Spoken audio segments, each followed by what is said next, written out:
বন্ধুত্ব হতে কি বয়সের কোনো সীমাবদ্ধতা থাকে? আমার তো মনে হয় একদমই না। যেকোনো সময় যেকোনো বয়সে বন্ধুত্ব করাই যায়। আসসালামু আলাইকুম, welcome to my mini Eid blog. আমার এই চেহারা দেখে সবাই বুঝে গেছেন আমি ঈদের দিন থেকে বেশ অসুস্থ। যাই হোক, তারপরে একটু রেডি হয়ে ফ্রেন্ডের বাসায় চলে যাচ্ছি। আর এগুলো হচ্ছে আমাদের বাচ্চা কাচ্চা, আমার ফ্রেন্ডের এবং আমার ফ্রেন্ডের। তো আমি যাওয়ার পরই দেখলাম আমার ফ্রেন্ডের ছোটবেলার বন্ধুও চলে আসছে। সবাই মিলে খুব একটু ভিডিও টিডিও করছিলাম, যেহেতু আমার ফ্রেন্ড ও ব্লগার। আমরা একটু ব্লগিং এর জন্য ক্লিপ নিচ্ছিলাম। সরি। যাই হোক, আড্ডা হবে, চা হবে না। আর আমার ফ্রেন্ড হচ্ছে চিনি ছাড়া চা খায়, আমার মতোই। যাই হোক, আমি অবশ্য দুধ চাটা চিনি ছাড়া খাই, কিন্তু তার বাসায় গেলে হচ্ছে র চাটাই খেতে হয়। তারপর সে ঘুষ হিসাবে আমার জন্য ফুচকা নিয়ে এসছে, মানে সবার জন্য। সবাই যেহেতু আমরা ফুচকা পছন্দ করি, বাচ্চারাও পছন্দ করে। খুবই হাহাহিহি হচ্ছিল, এত বেশি মজা করছিলাম, এত বেশি গল্প আড্ডা হচ্ছিল।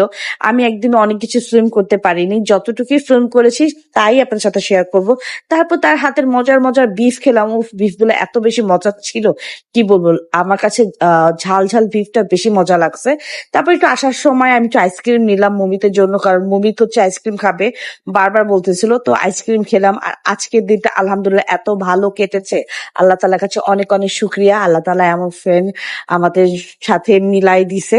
আলহামদুলিল্লাহ। সবাই ভালো থাকবেন, সুস্থ থাকবেন। আল্লাহ হাফেজ।